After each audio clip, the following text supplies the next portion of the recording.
Line's good. Never on. Whoa. Hard. Release. Come on, Brent. Line's good. Got real close. The hair high, right? Try and hit 2/3. Have they saved it for her? Yes, they have. Ooh, welcome to Game of Stones, everybody. I am Sean Graham. Scott alongside, as always. Hello, Scott. Evening, Sean. Evening. What's up? Sometimes I have things planned and sometimes I don't. So, yeah. Hi. You doing well? Fighting through something over here.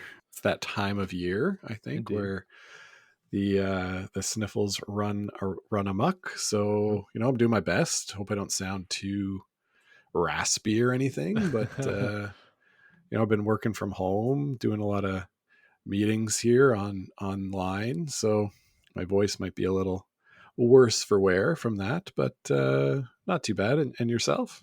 Doing okay. You're not feeling great. You missed our game last week as we released this episode, and I'll just say we're going to do at the end one of the "Am I the asshole?" type questions based on something that happened in that, not in that game, after that game on Monday night that you missed. And I haven't told you the story of what happened, so you'll get a live reaction, and we'll see what everybody else thinks about what happened after that game on Monday night. But before we get to that, we will talk about what we're here to talk about. And Scott, sometimes I like to not tell you what it is that we're talking about, that I just come up with an idea and I say, get on the stream, and I'm going to hit the record button.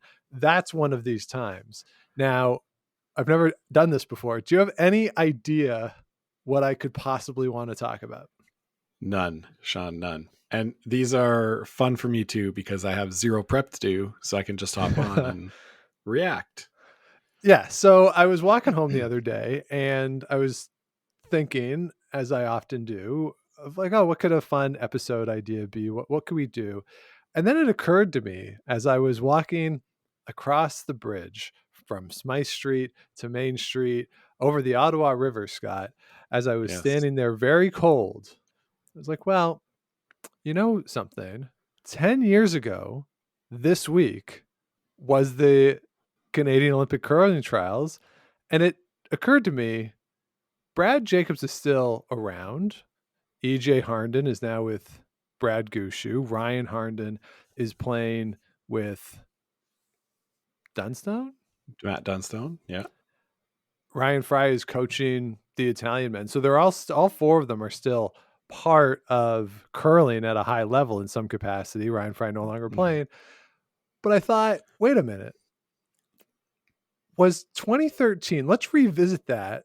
And now in retrospect, let's talk about the rise of Brad Jacobs and that team. And I want to know, do we think that was the peak of the team? And I mean the trials, not the Olympics. The trials was at the peak of the team. So I want to go through that team's career together, because it was kind of a meteoric rise and what afterwards felt like a hard fall, but it definitely was not a hard fall. Yeah. So I want to kind of see if we can put that team into some kind of a context on this 10th anniversary of them winning the Olympic trials. The final was on December the 8th, 2013. So really 10 years ago this week. So that's what I want to talk about, Scott. Cool. I like this idea of tracking the team. Yeah, it was. I was thinking when you said it's 10 years ago were the Olympic trials, I was like, what are you talking about? Oh, right. Yeah, we're in the middle of an Olympic cycle, just because the Olympics were, changed a bit, or the Tokyo threw me off the cycle. But that's a great idea. And I'm excited to hear this. I feel like my initial reaction is that, it was a meteoric rise. Basically, since they brought Ryan Fry in, was sort of their rise. And then not a crash. It was like a slow glide path like a Gimli glider, you know, Yeah. coming down nice and easy. But I'm excited for this. All right, so let's get into a little bit, and let's go back to not the beginning, but the first time that Brad Jacobs was on a national stage, and that was at the 2005 Canadian Junior Championships, where Brad Jacobs was skipping the Northern Ontario men's team. His team consisted of himself, Brady Barnett at third, Scott Seabrook at second, and Steve Milodowicz at lead. And this team went 8-4, and the juniors, and I'll be honest, Scott, I don't know the junior format right now. This is pre-pools, so I don't know now how the playoffs work off the top of my head. I have to look, but they finished 8-4 to end up in fourth place. At the time, 3-team playoff, just semifinal, and that's when TSN would show it. That was 2 semifinals on Saturday, and then the 2 finals on Sunday with the men's and the women. So they finish fourth in that event. Scott, do you want to take any guess as to who won the 2005 men's Canadian Junior Championship? And I'll tell you what, if you get this without looking, I will cover your bar tab for the rest of the season. The rest of the season? Wow. Yeah. I have Brad Jacobs' Wikipedia open, but nothing else. Okay. I'm not going to get it, am I? I would be surprised. I would be very surprised. You'd be very surprised. Okay. Yeah. In fact, I would say that you're cheating if you get it. If I get it right? Yeah. I'm trying to think of people like around that same age. Okay. I can tell you the champion did beat Mark Bice in the final. Okay. Martin Kret. No, you are incorrect. I believe Martin Kret was already a men's champion at that point. Was he not?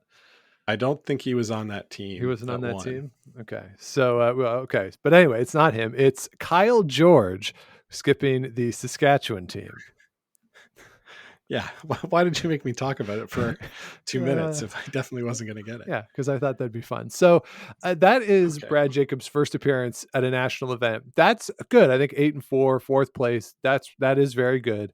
And what's interesting, though, to me is that in 2014, Ted Wyman wrote a book about curling in general, and it profiles Jennifer Jones and Brad Jacobs. So he's profiling the 2 Olympic champions from 2014. And he interviewed Tom Coulterman in that book, who was around Sault Ste. Marie. That's where he was. And Jacobs is a self-described rink rat. And Tom Coulterman is quoted as saying that team of Brad Jacobs was the best at their respective ages growing up. So 14, 15, 16, in that stretch that he had ever worked with and he had ever seen. Interestingly, though, Tom Coulterman is quoted in that book as saying the only team that was close to them in talent level was a team skipped by a young EJ Harnden. Interesting. Yeah. So, of course, the story, I think most people will know that the Harndens are cousins with Brad Jacobs, so they are related, and they would hang out a lot at the curling club. They were all rink rats. They would go, they would hang out, they would run around, they would throw rocks, but they didn't start playing together until the men's level. At the junior level, they were all separate doing their own thing. The Harndens never made it to a Canadian juniors, but Jacobs did and had a really good results. So that's our first hint of this young guy coming out of the Sioux. Okay. I like it. To go from the 2005 juniors, we go to the 2007 Brier, where Brad Jacobs is playing with Al Harnden, who is skipping and throwing third. Jacobs is throwing the last stone. Dusty Yakame and our friend Lee Toner are rounding out that team.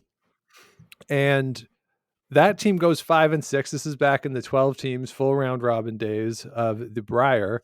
As I say, they go 5-6. The 4 playoff teams were the 4 playoff teams that you would expect for like that 6-year stretch of the Brier. So Alberta, Howard, Manitoba, Saskatchewan, Ontario. No, you're forgetting Alberta. Newfoundland. Oh, right. Yeah. And you're maybe equating Scotties with Briar by saying Saskatchewan. A slip of the tongue. Yeah. So we got Howard, Gushu, Stoughton, and Martin are the playoff teams in that. But what's interesting, Scott, is they lose their first game. So Brad Jacobs' first game at the Briar that he ever plays, he loses in an extra end to Prince Edward Island, skipped by Peter Gallant. They lose 8-7 in the second draw. So at that time, that would have been the Saturday night of the Briar, the first day. They lose that game, but they go on to beat Kevin Martin the next day, the next afternoon. They beat him 8-4. So they were 1-1, and then ended up losing to Jeff Stoughton and Glenn Howard along the way. So there's a flash there that, okay, like he's throwing the last round. He goes toe to toe with Kevin Martin, which impressive to be able to do that for sure. But they also lose the rest of those games. As a team, they shot 77%, which is the second lowest of all the teams in that field. So that's his first Briar experience. Nothing terrible, but also nothing that's going to garner too much attention. Just that one sort of flash of, hey, they beat Kevin Martin. Yes. Okay. So 2008, Brad Jacobs not at the Briar, but this is our first time seeing the Harndens. So it's Eric Harnden, who is EJ and Ryan's dad. Fun little fact that I learned doing this, Scott. EJ is short for Eric Jr. Yeah, usually when there's a J, it's Junior. So the dad, Eric, is throwing the skips rock. EJ is third. Ryan Harnden is second. And Caleb Flaxey is there as the lead. Jacobs is there as the alternate, which in the Curling Canada canon counts as an appearance. In the Game of Stones canon, doesn't as much count as an appearance. But they're there. 2008, that's the year Kevin Martin runs through everybody and goes undefeated all the way through. This team goes 3-8. So not as good of an appearance, but this is the Harndens' first time. So when we look at the principles of the Harnden Jacobs partnership, they're all there now. They have all had this experience at the Briar in 2007, 2008. Okay. So they've all been to this biggest stage. You said Brad was the alternate that year, right? Yes. Yes. Did he get in any games? Do you know? I do not know. I would say probably assume. Out of 3-8. Yeah. Yeah. When you're 3-8, probably. But okay. So this is sort of the families together. We're seeing them come to the national stage. Maybe what would we do if the old guys took a step back? Yeah. And let the youngsters compete.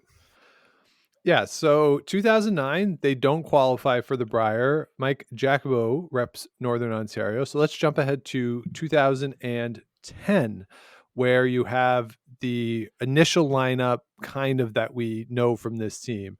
This is the first time they really have a stage on the national level as this team that you can recognize from the Olympics. So it's Brad Jacobs at skip, EJ at third, Ryan at second, Caleb Flaxey throwing the lead stones. They go 9-2 in that event. Scott, do you want to take a guess as to the two teams they might have lost to? And remember, it's the 2010 Briar. Not the 2011. Yes. Or it's the 2010 Briar, so it's without Kevin Martin because of the Olympics. Correct. Yeah. So Kevin Cooey and Glenn Howard. Correct. So they lose to Cooey and Howard in the round robin. Those are their only two losses. And fun little fact, they finish second in the round robin. So that gets them into the 1-2 game. And you'll never guess, Scott, they did not make it into the final.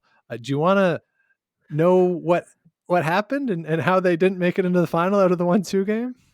I'd say they lost to Kevin Cooey and Glenn Howard. Correct. So they lose to Glenn Howard in the 1-2 game 8-6 and lose 10-3 to Kevin Cooey in the semifinal.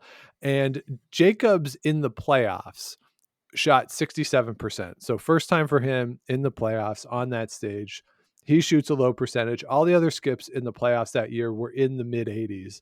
So that's understandable to me. First time, they're still young at this point. They're all still mid-20s. So first time on that stage, he himself, Jacobs, doesn't perform particularly well in those games. But the 9-2 shows that this team has something. There is something there for them to build on.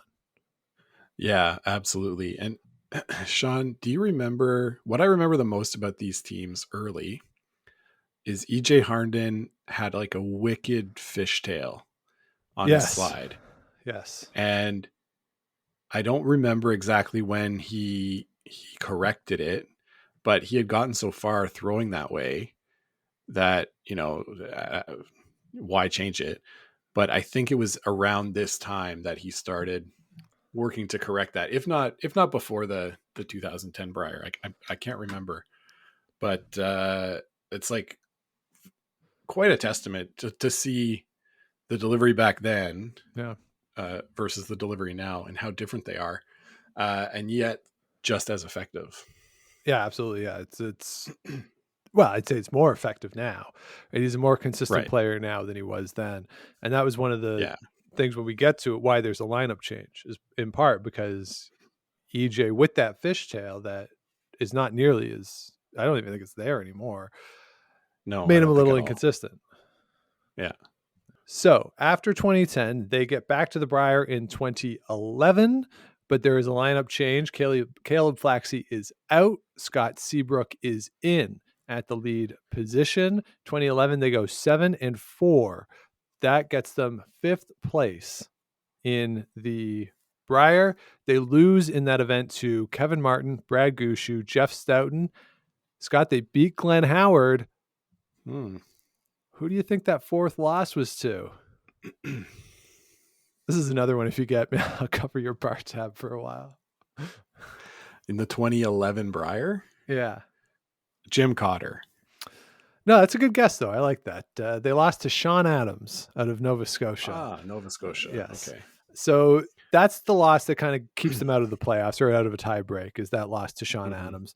They did shoot 82% as a team for the week. That was the best of the non-playoff teams, which makes sense because they had the best record of the non-playoff teams. So it's a step back in terms of the round robin, and in the overall shooting percentage. They were 84% the year before, but that is with a lineup change. And as you said, with EJ trying to work on the technical side of his game with the fishtail and trying to be a little more square coming out of the hack. Yeah. Yeah. So, a building year, right? Yeah. If this team's set up to want to compete for that quad, for that Olympic berth, then this is sort of the year to get all of that under your feet and then go hard for the next 2. We go to 2012 at the Briar. This is where this lineup is clear that I think to them that something is going to need to change. They go 5-6 at the 2012 Briar. They missed the playoffs.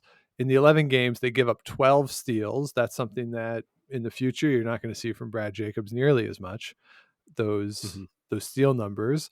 And as a team, again, they shot 82%, but the results just weren't there in 2012. So that's where we have the lineup change, where I don't think this is a reflection on Scott Seabrook. I'm sure he's a very nice person. I've never had the pleasure, but they did need a change. And as you said, with those technical questions, maybe the position is in the back end. So 2013, Ryan Fry joins the team. Well, he joins in the fall of 2012, but we're going based on Briars here. So Fry joins the team.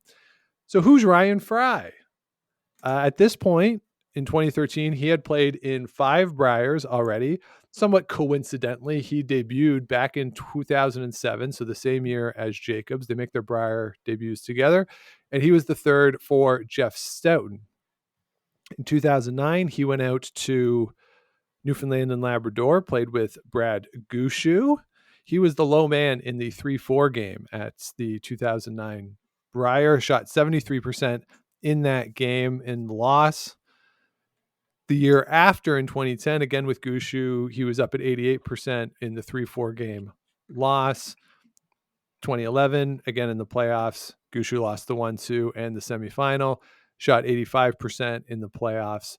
So he was doing well there playing second with Gushu. And then, of course, in 2012, Mark Nichols, again, summer 2011, but talking Briar terms, Mark Nichols, of course, moved to Manitoba to join Jeff Stoughton. I don't think that's why he moved to Manitoba, but when he moved to Manitoba, Jeff Stoughton was like, hey, Mark Nichols, Manitoba, this is great. You're pretty good at curling. Yeah, come on over. Come on in. So that meant that Fry moved up to third in that team arrangement, and the team goes backwards in terms of record at the Briar. They go 5-6. Fry was fifth amongst the thirds in the 2012 Briar in terms of shooting percentage, but that mix just didn't work for whatever reason of Gushu with Fry in the house. Didn't last, and that was it. So 2012, the Briar's done. That's it. They're done as a team, and Fry is now a free agent. Sean, did you mention which other provinces Fry's played for? Wells, we got Manitoba and Newfoundland to this point, and he's going to Northern Ontario. Right. Okay. And then so that's where we are. Eventually he'll get to Ontario, but we're not there yet. Yeah, we're not there yet. In the tale of Ryan Fry. Yeah. Sorry, I was trying to see. You can cut this if you want, but I was trying to see. I thought Scott Seabrick got like a substance ban or something. No, that was Matt Dumichel, if I'm pronouncing his last name right. So we're getting there. Well, I wasn't going to include that, but that did happen to this team. Yeah. No. Okay. That's fine. So let's get into 2013. So Fry's now on the team. This is their first full season together at the Briar. They go 8-3, which is good for fourth place in the 2013 Briar. And this is actually the start of, I would argue, Scott, the inflated percentages at the Briar, because all 12 teams at the 2013 Briar had cumulative shooting percentages over 80%. Yeah, that's not true. Like, just well, I mean, that's what the stats were. Like, if you look up the stats, that's what it says. Yeah, but you're right. We've long suspected a bit of inflation at the national events when it comes to shooting percentages. So, yes, yeah, you're not going to see that at an event, just not. Yeah. So they're in fourth place. So they go into the 3-4 game without the hammer. They're playing Brad Gushu.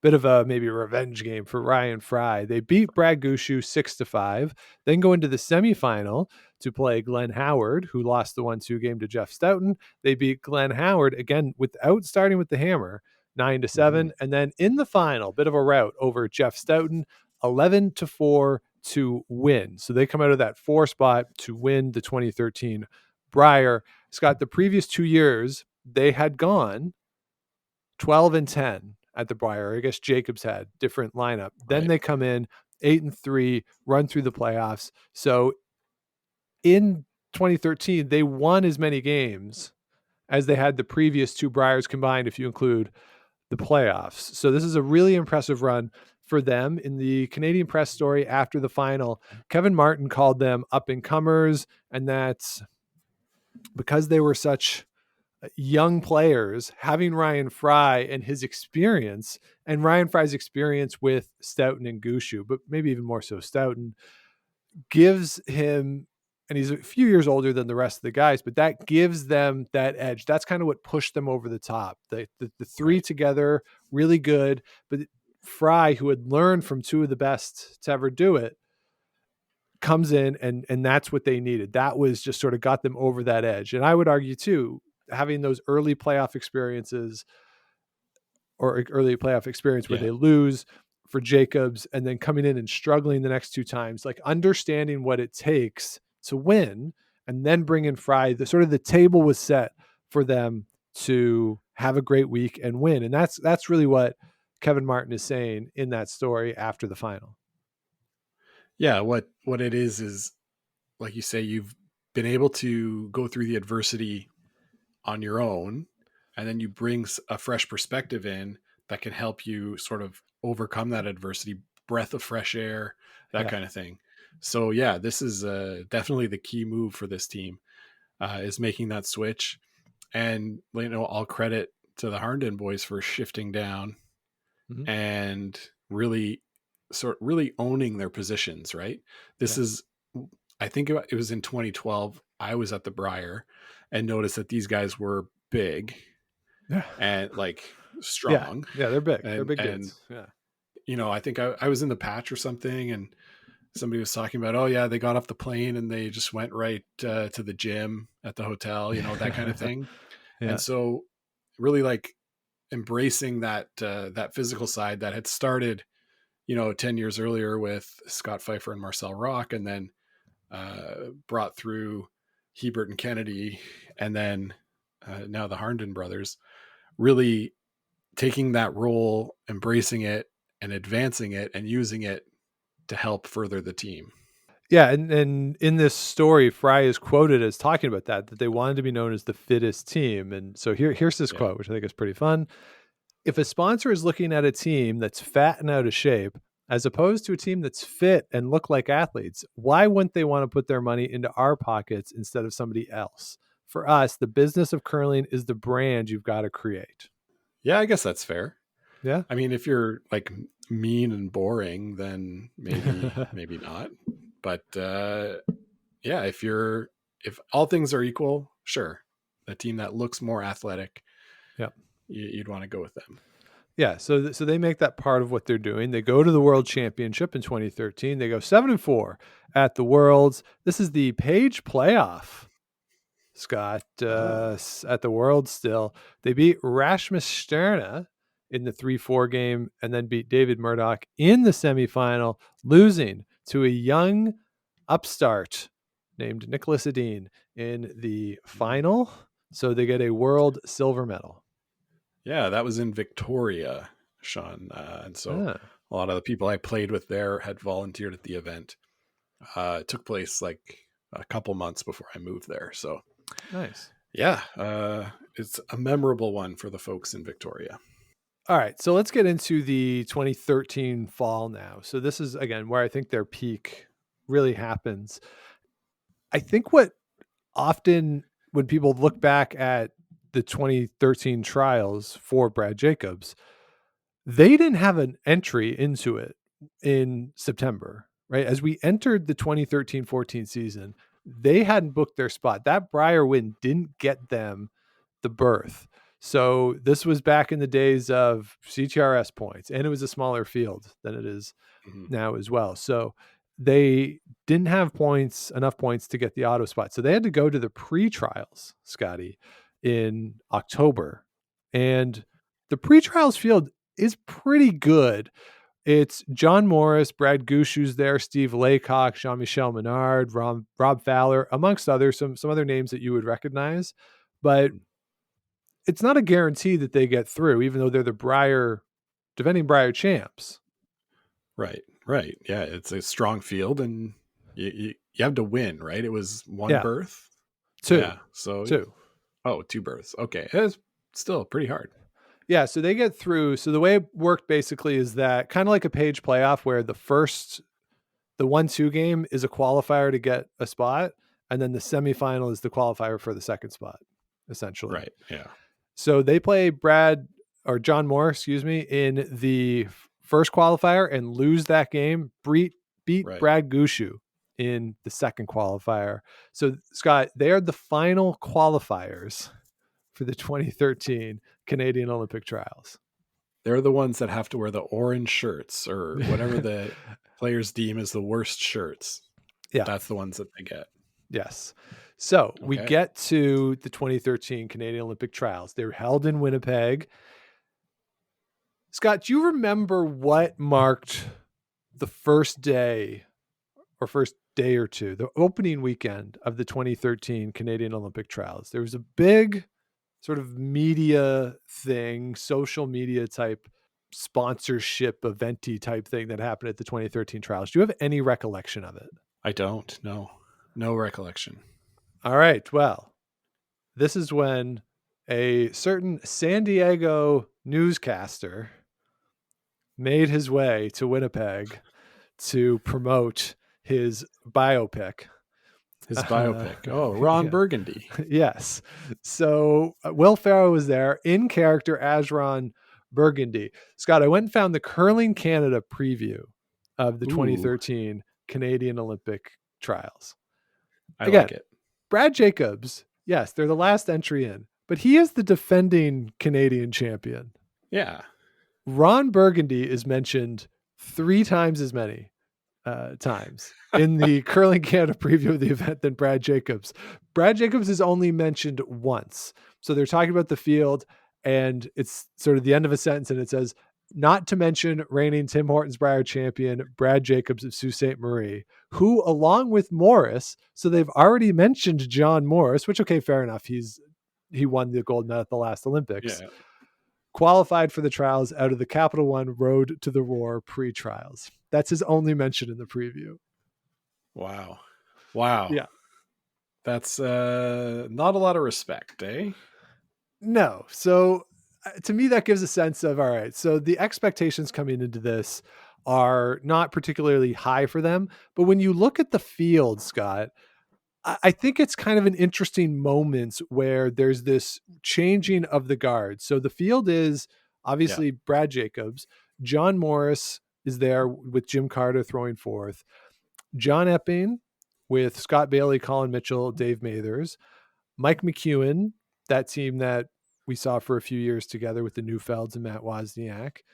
Kevin Cooey's there with Simmons at third, Rycroft and Thiessen, that they're going to go on to win the Brier in the spring. Jeff Stoughton with John Mead, Reed Carruthers, Mark Nichols. That's a pretty good team. I would argue that. I mean, John Mead was great. Mark Nichols, maybe not in the right lineup spot there. And then Glenn Howard with Middaugh Lang and Saville, and Martin is there, Kennedy Hebert, but this is when Dave Nedwin was playing third. So this is kind of a changing of the guard moment that Howard does very poorly this week. Martin and Nedwin never really quite hit it off. It's sort of the tail end of Stoughton a little bit. It's the start of Cooey, even though Cooey had been playing at a very high level for 10 years. He just could never get out of Alberta because of how strong Alberta was. And it's this moment where and this isn't to take anything away from Jacobs and his team, but there's like, and maybe it's because of them that there's this change into the guard, but it almost feels like in retrospect, there was this soft spot or this power vacuum in the men's side that they really filled in obviously quite nicely. Yeah. Like Kevin Martin and Glenn Howard would have been like late 40s by this point.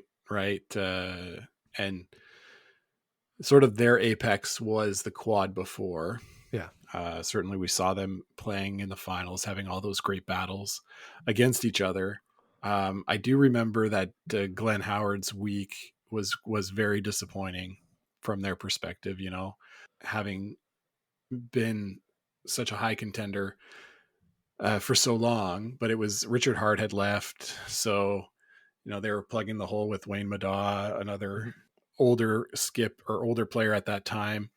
And yeah, Jeff Stoughton, same thing, you know, towards the end of his career in men's play. So yeah. And then Mike McEwen's team, like you say, coming in, and Brad Jacobs really representing the younger set at this event, and John Epping too. Yeah. So Scott, they go in and they just run the table. They go 7-0 through the round robin, but here's what I would say actually maybe the peak of the entire run is for them. It's the Thursday night of the trials. They're playing Kevin Martin in draw 13. Both teams are undefeated. They are both 5-0 going into this game. There's one draw left for the men. So this is it, or maybe it's Thursday afternoon. I can't remember, but it's the second to last draw for the men. They're playing each other. Because of the way the other losses had set up, winner is into the final. The last draw for whoever wins, last draw doesn't matter. So this is a game to get into the final because, of course, at the trials, only 3 teams get in. And they're in the 10th end. Jacobs has the hammer, and he's down 4-3. He has one. He can throw it away, go to the extra end. But instead, he tries let's see, how many runs is this? Like a triple run. So there's a center guard. So they're yellow, and it's a yellow center guard. He throws about a control weight shot, and he runs it into a red in the top 8 foot that runs into a yellow at the top of the button to push out a red stone that is frozen to that yellow stone, pushes it out, and they score 2. And this is that really famous shot where they all go nuts. The team's going bonkos. This is where I think we started saying Hulk smash for this team. Like they're all going crazy. Like the initial one you see is Fry because of the overhead. He's going bonkos. All of them they're all jacked up and going. They shake hands, and that's when Jacobs goes back to get his gripper halfway up the ice, and he does the come on like to the crowd and is like getting them hyped up. Like he sort of throws his hands up, gets people going, and the people in Winnipeg are in. Like he's got this crowd, like they're getting up, they're going bananas. And it's this really cool moment where he just made it into the trial finals, Olympic trial finals. Yeah. But then he's also sort of, again, with the change of the guard, Martin, for as brash as Martin had been or can be, he never really did that. If you remember Glenn Howard's great shot that he made that we reference quite frequently on the show, like there's a big fist pump in that, but he's almost more stunned that he makes it. Like this is Brad Jacobs, kind of like a WWE wrestler, like getting the crowd psyched and jacked up, or like when football players like run to the like Lambeau leap sort of thing. Like he's playing to the crowd in a way that I don't think I had ever seen at a curling event before. No, not really. I think, John Morris maybe had some shades of, playing to the crowd, but these guys were like really hyped and like you say, WWE style. What are they called? Face? A face if you're a good face, guy. Yeah. Maybe he'll make his heel turn 4 years later, but we'll get there, I guess, right? Yeah. I don't know if it'll even take 4 years to get that heel turn. Okay. Yeah. But yeah, I think this, obviously his career is not over. He's playing now with Reed Carruthers, but to this point in his career, I would say this is the best shot or the biggest shot of his career. This is kind of like the Robbie Alomar with the most important home run in Blue Jay history sort of thing.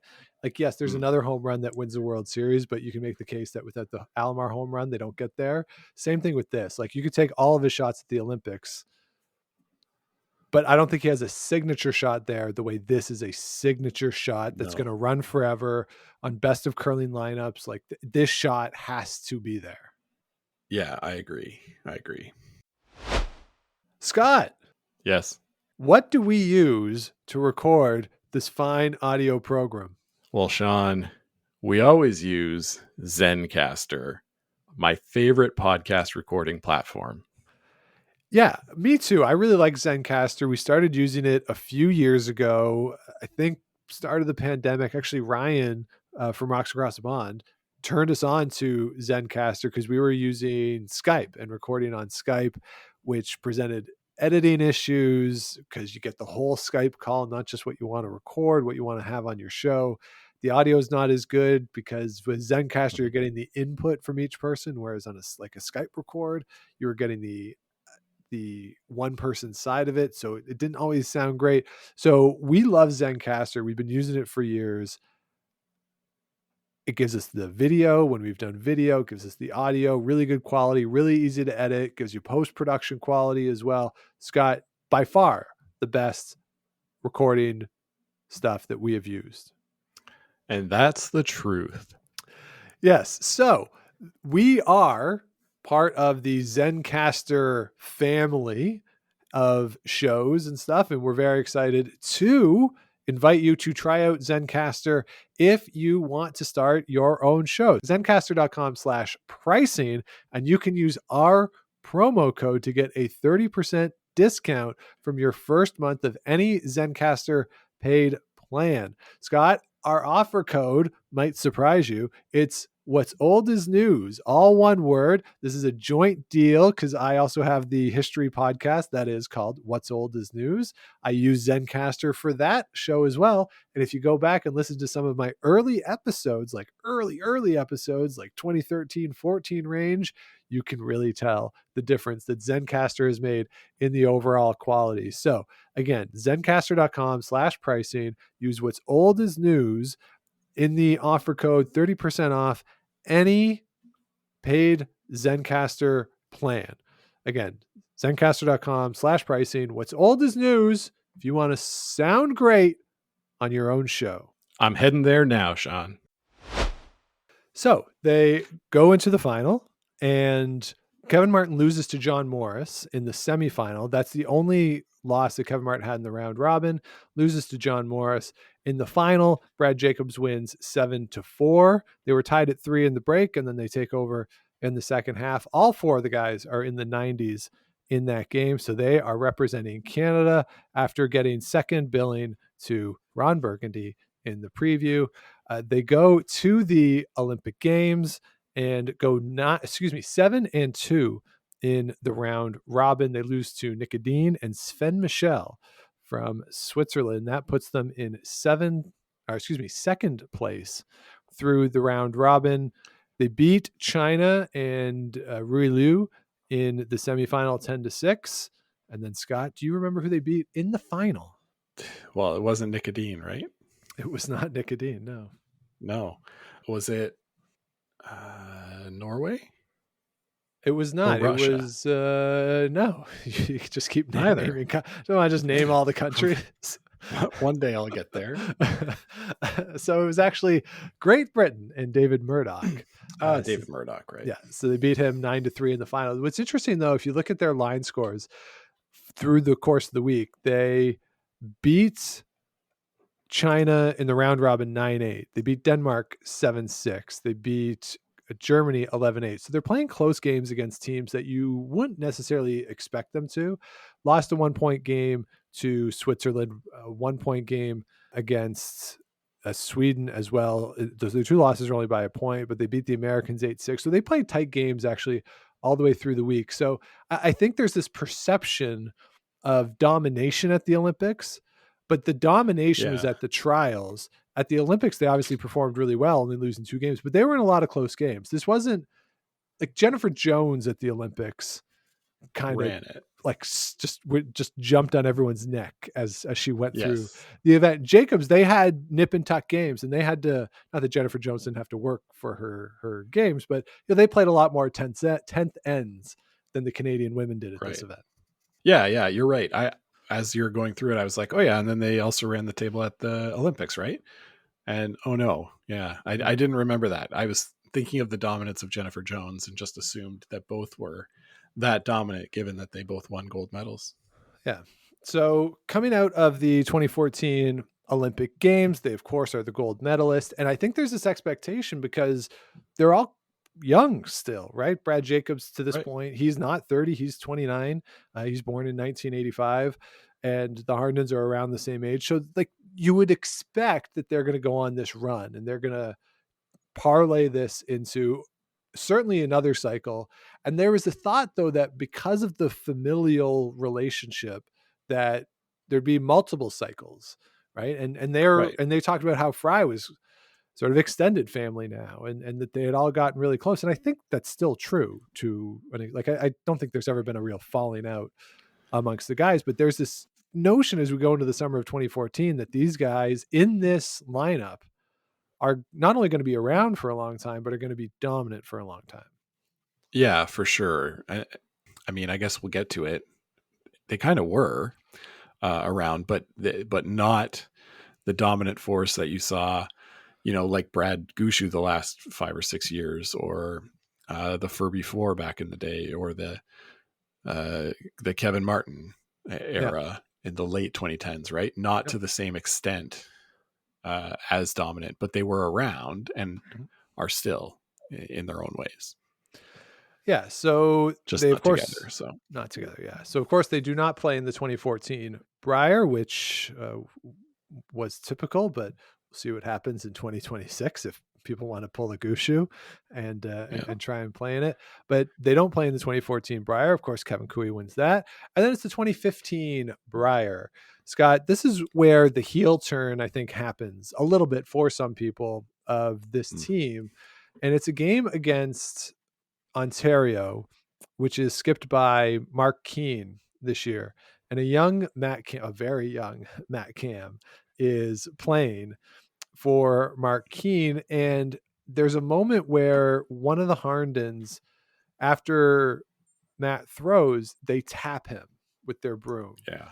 And they're signaling that, hey, we think you're keeping your hand or your knee on the ice too long. Like, don't do that. It's just a reminder. But I think a couple things hurt them in this moment. One, it was the TV game, so it was featured, so you saw it. And just how they cut away real quick, like they let the person throw, keep it on for a second after they throw it, and so you see the tap and then the cutaway, right? So you don't really see the reaction.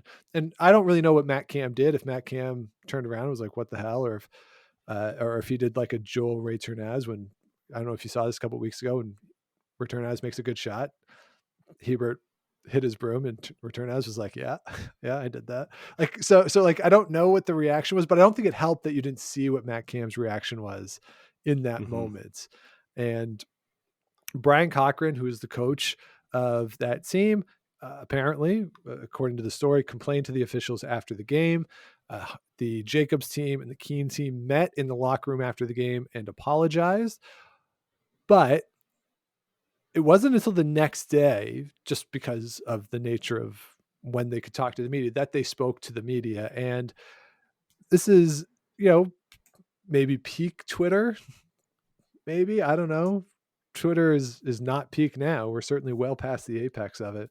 But this is so overnight, there's a lot going on, and there's a lot of commentary about, was this correct? Like, if you think someone's putting their hand on the ice, you're probably better served to say, oh, like, hey, like, just be careful. So like, it was the tapping of the broom that wasn't great. And the next day, Jacobs came out and said that they had apologized. His quote was, "It's something we're trying to put behind us. It's definitely not something we would ever intentionally try to do, intimidate a player or anything like that." I remember thinking that statement was kind of lacking in the moment. And in reading the story back this week, I still kind of feel that way. Like, you're the Olympic champion. You are the face of curling for a lot of people at this point. And I do think that the elite level has a certain level of responsibility to the rec level to kind of set a standard of what the etiquette is. And hitting another player with your broom, even a light tap on the foot, I don't think that's okay, and not something that I would want to see replicated in a curling center anywhere. So if he had just come out and said, hey, we shouldn't have done that, that was wrong, and we apologized, then I think that would have been it. But I remember the statement not really being all that satisfying to me. And it felt like he lost some segment of the curling fans after that. Yeah, that's fair. You're right. Especially when you're the top, the sort of top team, the top dog, you don't want to do anything that's seen as like intimidating or making the other team feel less than, which might have been the case there. And yeah, it's one of those things that you just say, hey, Matt, your hand was on the ice there a little too long. Pick it up. Yeah, because I remember the 2009 Olympic trial final, John Morris, I think, and unintentionally, was walking behind the sheet on one of Glenn Howard's shots early in the game. Like, they're going for a blank or something. And the cameras caught this, that after the shot, in between ends, Glenn just went over to John and said, hey, John, just heads, like, while I was throwing, you were just moving. Or he said something like that. Or he's like, oh, just be careful. And John was like, oh, sorry.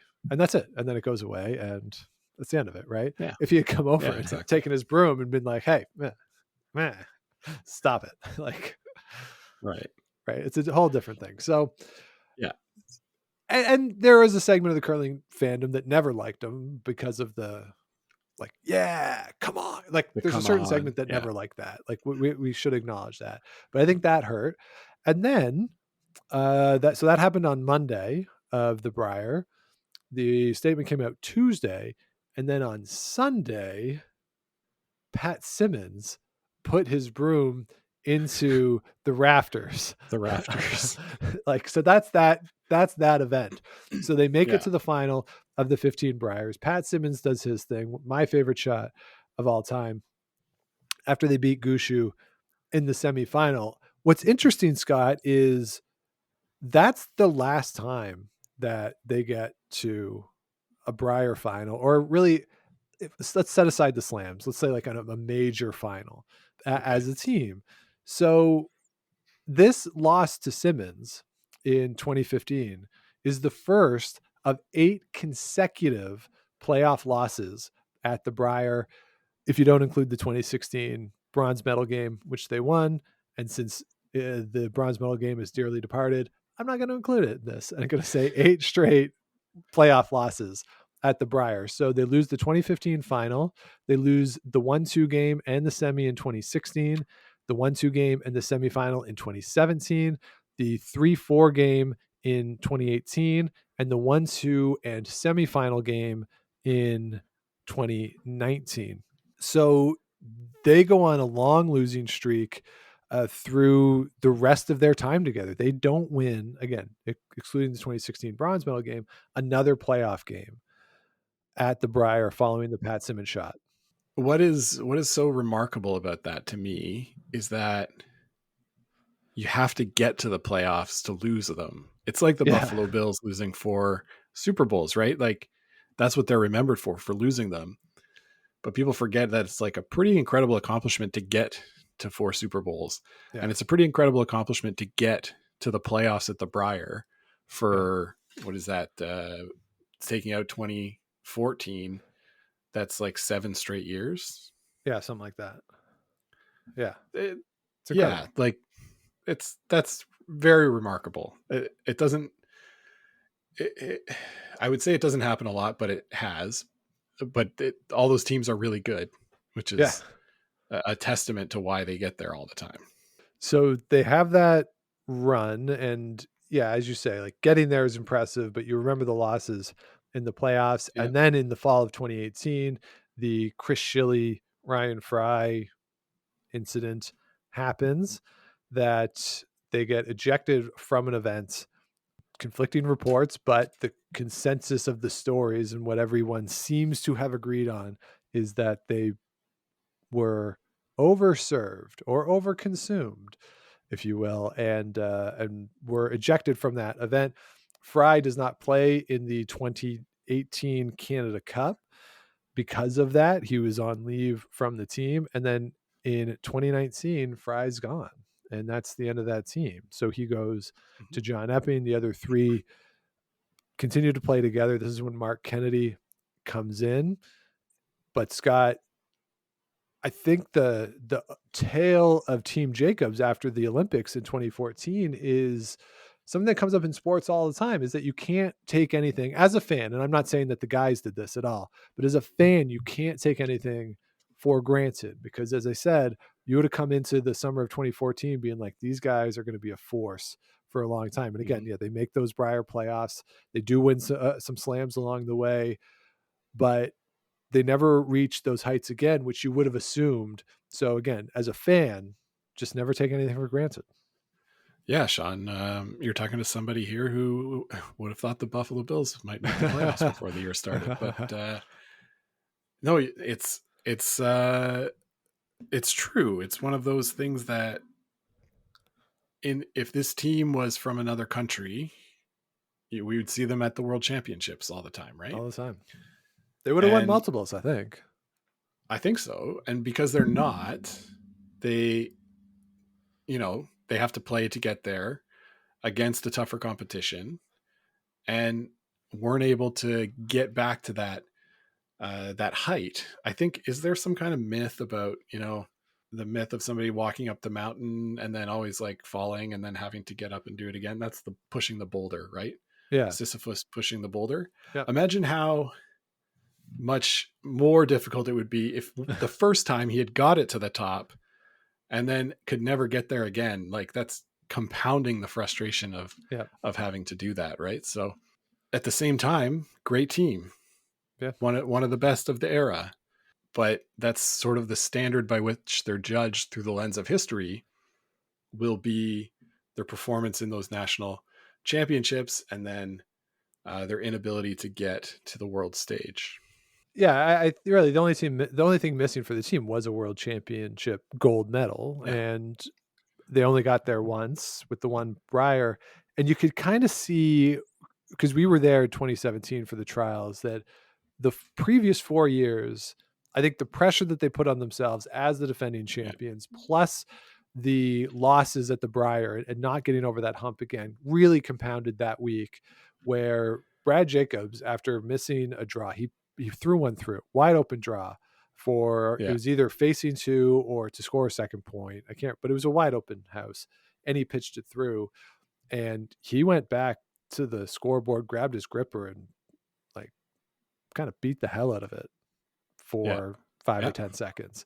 And I was in the scrum with him after their last game, and you could see he looked like a different person. He was so relaxed in that scrum. Like, it was yeah. almost like a relief that this is over, that they're no longer the defending Olympic champions, that it's over. Like, the pressure that Mm. they, I think, had put on themselves, and the expectations that they had of themselves, and not meeting those expectations, really took a toll on the ice. I can't speak for anything else, but on the ice in Yeah, that event in Ottawa, I think really took a toll on them. And when he came off, I mean, he was sad that they hadn't won, but at that point they had already been eliminated from the eliminated. event. But he was almost giddy that it was over. He's like, all right, like, I can just go, I can put my feet up. Yeah, And that's when we started to see, I think, maybe my favorite version of Brad Jacobs, which has been, they're talking about a shot and he's like, all right, all right, all right, all right, let's just think this through. Like, yeah, that is my favorite version of Brad Jacobs, when he does that. Like, yeah. I don't know And why, it then just makes me laugh. he says, okay, if we do this, then they're going to do this. And then, Yeah, and he like really says everything out loud. yeah, It's nice to watch, because as a fan, you want to be able to say, oh, okay, that's their thought process. And he yeah. really does lay it out there. So it's good. Yeah, he's like the And narrator of the game for yeah. him. And them bringing in Mark Kennedy, we talked about it when it happened. That's how long our show's been a show, that like Mark Kennedy, one of the best throwers in the world, is only going to help the team. And he came with them to that Canada Cup that Fry missed, and they won it. Yeah, And we were like, oh, okay, now this will be the new like best team, right. best version of the team. And it wasn't. No, Like they didn't really win anything after that with him. I mean, they weren't bad by any means. I mean, No. they did play in the final of the trials in 2021. They lost to Kui. Like, Yeah. they were in the they were a game away from going back to the Olympics. Yeah. Yeah. And I mean, they were again like excellent Yeah, for that whole stretch. Just not quite getting over that final hump. yeah. So that's the tale of Team Jacobs, which I think is really interesting here on the 10th anniversary of that just incredible week in Mhm. Winnipeg. Not only for them, I mean, we didn't talk about anything that happened on the women's side, where hometown Jennifer Jones goes on a run of her own. Like, Winnipeg, I think that probably is the best trials ever, in terms Yeah. of the unbelievable performance of Brad Jacobs, coupled with Jennifer Jones, who had had a heel turn of her own a year or two before, but she's in her Mhm. hometown, and all the support that they get, like, that Winnipeg trials was just incredible. Yeah. Yeah. That's a smaller arena too, Yeah, that downtown arena, yeah. compared to what it was in Ottawa, or and maybe in When it's in Saskatchewan and Edmonton, Saskatoon. It's a similar size, but yeah, that's kind of nice. mm. And Sean, they announced, was it this week, last week, 2 weeks ago? I don't Recently, even yeah, remember, but Halifax. Halifax is going to get the next Yeah, trials, which will be a lot of fun. That's a fun city to be in when yeah. there's an event like that. There are rinks right there downtown. So who knows? Maybe we'll have to book a suite at the Residence Inn, Sean. Who knows? There you go. Yeah, just 2 years away.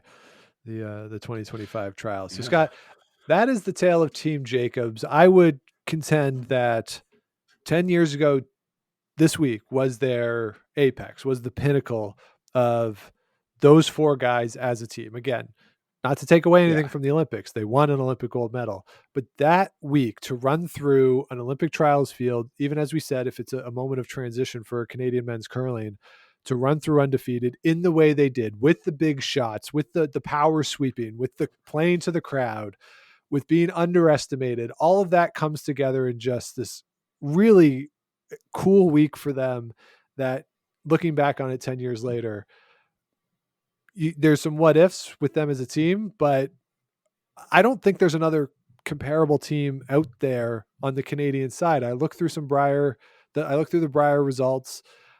Yeah. I don't think we had anybody who, for that period of time, was in contention and having really strong results, who had this really peak moment and then still had sustained success, but never got quite back to that peak. And like, I think that team is just very unique in the history of Canadian men's curling. And so I thought it was a good chance to look back on when that peak, I would argue, was. Yeah, no, that was a nice journey, Sean. I'd like to think back. I want this team, if they hear this, to think back about sort of the good, like how good it felt for the nation in 2014. They sort of were our breath of fresh air from curling, and part of the double gold in Sochi, which was really the pinnacle of Canadian Olympic curling, if we look at the results since then. Yeah. And you know what? The fact that they didn't get back there, that's fine. They did it, right? You never take that away. Flags fly forever. And this team should be really proud of that accomplishment, but also what they put together in the ensuing years, while not quite at the same height. Still an excellent run of curling as a foursome, and still doing it, individually on different teams right now. So one of the greats, and good idea, Sean. Thanks for this. Thank you.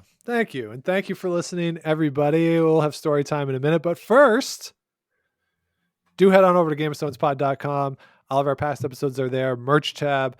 Check it all out. The deadline, if you want stuff for Christmas, is soon-ish. If it might have already passed, to be honest. But if you want something, head on over to GameOfStonesPod.com. Subscribe wherever you get your pods, likes, rates, comments, all that good stuff. Game of Stones Pod on the socials. Game of Stones Podcast on Facebook.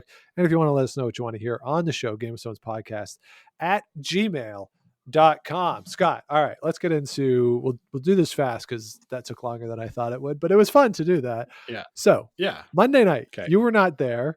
We were playing a team, all nice guys. I will say that, all nice guys. Yeah. We played multiple ends that took 25 minutes.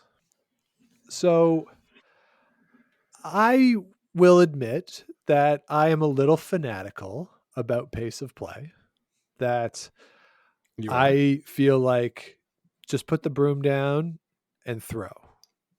We're not winning world championships here. Just put the broom down and throw. And in the second end, they're third on his first shot. So in total, I think it was the 25th shot of the game. He went down to like look at stuff. And in my head, I was like, oh, they just won the game. Cause I was already, I already felt that the first end took a long time, and I was like feeling the slowness. And then I was like, all right, like I'm very upset now. So the pace of play was very slow throughout the course of the game, and they win the game. I would say in part because I was throwing the three middle rocks, as we were playing with three. And when I get upset about pace of play, I don't make shots. So if you're ever playing me and you want to beat me, play really slow, and you will beat me 100% of the time. So anyway, we get there, and just after the game, we're sitting down. Just by happenstance, the Ottawa Senators game was on, and the Senators had challenged a goal that the Florida Panthers had scored. And the review took about 5 minutes. And someone commented, that, man, like when there's these long breaks, these reviews, like it really just takes the flow out of the game. And then I said, kind of feels like the game we just played. And that started a lengthy discussion because one of them said to me, "Oh, I thought we played at a good pace." And that's where I got kind of miffed. Like we played really, like the seventh end took 10 minutes to play because it was just open. The game was really over at that point. So it didn't take long, the seventh end, but we played 7 ends in an hour and 42 or 3 minutes, including a very fast 10th end. So we played 5 ends in an hour and a half, which I think is way too long. And I get annoyed by that. So, and it's not just the time, it's sort of what occupies the time. Like, contrary to Yeah. popular belief, I'm relatively okay with some discussion. What Yeah. really kills me is if the front end is yelling down on every shot on strategy, and if your rock's not ready to go. So if you have that 45-second discussion and then you go through your whole like clean the rock routine, because that's where I Yeah. think you actually lose the time. So we engaged in, I felt, a congenial enough discussion where I said like that was a slow pace game. My level of frustration, and I think I actually used the word anger, was directed at when we play slow and at those little things, and like, why can't we just put the broom down and go? And that I don't like playing those slow games. And I did get a little obnoxious at one point. Like, one of the other guys on the other team was making the comparison to golf. And he said, some guys go out and just, they take their time and are really slow. Other guys just like to, grip it and rip it. And, there's no right way. There's no necessarily a right way. And I said, no, there's definitely a right way to play. And so we went back and forth a little bit on it. They certainly did not agree with my assessment. Obviously, I did not agree with their assessment that we played at a good pace. I will say, for context, they played a 2.5 hour 8 end game the week before that they talked about, and yet somehow Yes. didn't think that they were slow. So maybe I was a little obnoxious.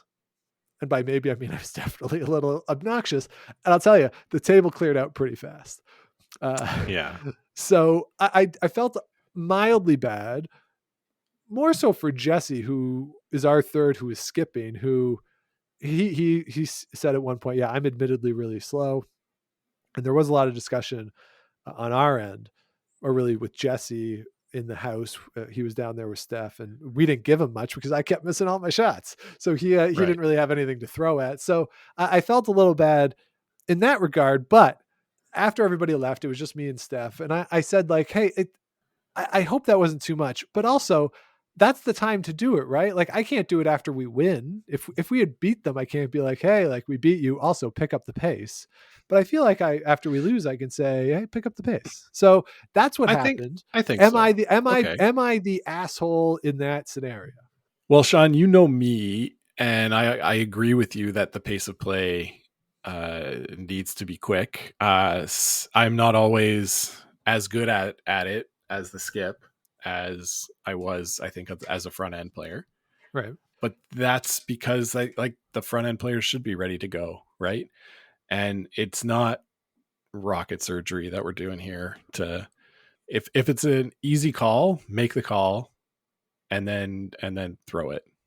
Yeah. It's when it's like, oh, should we draw or should we guard, or like these kind of things, and it's back and forth, or somebody walks up and taps the ice and then walks back to the tee line to put the broom down, that kind of stuff. We don't need that. I think you're right. That's the only time that you're going to be able to do it, that you're going to be able to bring this up. There's been emails from the league convener and from the club manager to the teams saying, hey, pace of play is a problem. And if you don't tell people when they're being slow, they'll never think that they're slow. Right. Maybe when they only play 7 end games all year, they'll realize that they're slow, but then they'll say, oh, the other team's slow. Yeah. And that's sort of a kicker for me always, is that, and this happened on Monday, that at one point they said, like, no one ever gets in 8 ends in the early game. and this is one of the reasons I now track how many ends I play, because 90% of the time I either play 8 ends at an early draw, or I'm on pace to play 8 ends and we shake early, usually because we're getting tuned. Like I pay attention to that. So I know it's possible. And when people say, oh, no one does it. Well, no, like the 2 teams I'm on can do it regularly. So we do it. If you're saying that everybody else is slow and therefore games aren't getting done, like maybe you're the slow one, because I'm getting them done when I'm not playing against you. So I don't know. And I have all the patience in the world for new players. If you're new to the game and you need extra time to get in the hack properly or learn or whatever it is, or when you play players with mobility issues who take a little longer, they need time to just get that secure. Like that's no problem. And it came up on Monday as well. If you're over the age of 80, take all the time you want. Do your thing. I'm fine. But if you're an experienced player, and this is an experienced league, I feel like if it's 2 experienced teams and you kind of know what the skip is going to call, that the first 8 rocks, so all the front end rocks, so all 8 of those should be done in 5 minutes. Yeah. And that gives you 10 easily, minutes for the next 8. Yeah. So, and that gives you the time, and like little things. And I said, well, like before the other team's rock is come to a stop, you should have yours cleaned, ready to go. And one of theirs guys, this is maybe when I got a little like the most obnoxious. He said, well, you got to clean it again because it'll like freeze to the ice again. And I'm like, how long? Like what? How long are you? Like you should be talking long enough that it sort of gets sticky to the ice again. And if that's an issue, just when you clean it, just give a little spin. Little spinny spin. So that's what happened on Monday. I felt mildly bad, but not too bad, because we lost, and thought I should raise it. I did feel bad for Jesse, but it is what it is. Did you talk to him about it or no? No, he was part of the Exodus. Okay. So so we'll see him in a couple weeks. We're all taking off. I think we're all leaving the country, or at least leaving Ottawa. All 4 of us. Yeah. So it'll be a minute before we're not all going together to various places, but we're all going elsewhere. So 3 of us are leaving the continent for sure. So it'll be a minute before we see each other. So maybe I'll put this episode in our group chat and say, hey, like I'll put the timestamp of when we start to talk about this. Sounds good. Say like, hey, I get it. Well, it's okay, Sean. We might end up in the C division, but that's okay. Yeah, it sets us up better for bar bucks in the last draw. Yeah, exactly, and that's what matters. Yeah. So there you go. So that's my little pet peeve is slow play and a bit of an awkward post game after on Monday night. But there you go. So that's that. I hope you enjoyed that little story time. Hope you enjoyed the episode overall. That was fun to put together. So thanks so much for listening, everybody. We'll be back with you again very soon. But until then, keep those brooms on the ice and don't dump that intern. Make the final.